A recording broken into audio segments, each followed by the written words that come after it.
Kung saan nga may masarap, dapat hindi pinupuntahan kasi nga hindi ako nagbe-business eh. Nagluto lang kami ng cravings ni Bebe Kes dyan at hindi ko siya pinagluto. Kaya kung cravings mo, lutuin mo. Maka inubos mo na naman yung pagtaya ko ng weteng. Ilaban mo. Bali ngayong araw na nga pala ito guys ay gagawa na naman tayo ng kabutihan natin dito no, hindi tayo gagawa ng bata kasi mahal ang gatas.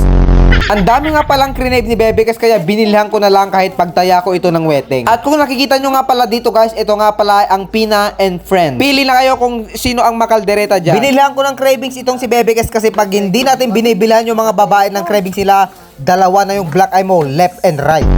Anong pangalan ng cravings mo ngayon? Bake Mac. Bake Mac?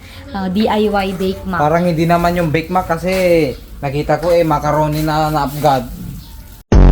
Bale, dito na nga pala guys ay sinimulan na nga pala namin kasi marami kaming lulutuin at ito nga pala yung pusa ni Bebe Kes. Nagsawa na pala siya sa pusa ko na inurmot.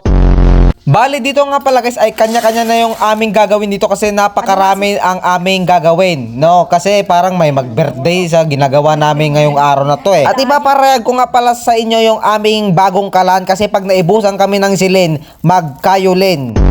So, bale, ito na nga pala yung pinaglalagay nila. Hindi ko na alam kung ano yung mga ganyang ingredients. Pinakuluan ko na nga rin pala yung isda bago kumulo yung ulo ko kay Bebe Kes kasi naubos yung kwan ko, 600 pesos ko. So, bale, ito na nga pala yung ginagawa ni Bebe Kes na cheese tapos nag-kiss kami sa inyong harapan. Yung ulo ko nagdiwig na rin. Alaw, kininam! At dito nga pala ay naglagay na si Bebe Kes ng hindi ko alam kung ano yan guys. Tapos ito, hindi ko nilagyan kasi nga hindi na kalukat yung kanyang...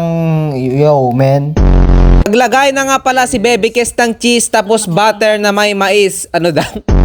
So kung nakikita nyo guys, kung iba-iba yung ginagawa namin, oo, tama kayo. Kasi maraming po tayong ginagawa eh. Merong testi na may asukal, meron dyang lumpia at merong Bake Mac. Inya kamit 10, inya kamit tangiwat mo. At dito na nga pala yung pinakamahirap na gawin, yung magsiit ka ng lamis. Magprito ka ng naiing face. Okay lang dyan, lalaki ka, baka matapis ka ni Bebe Kes.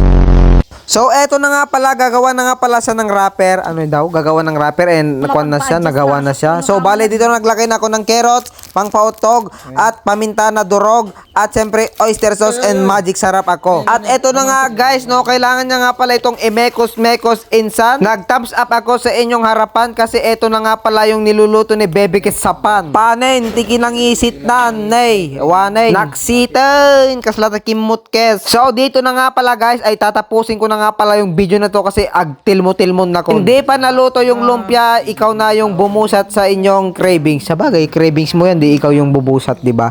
Ilaban mo nong? Ilabang ko nong. Apo inya kamit ten, uri ka lag duling-dulingin. Kaya kung kayong mga boys, kung ano yung cravings ngayon ng mga Bebe Kes nyo, sure na meron kayong pera kasi nagawat kayo ng ayuda ngayon.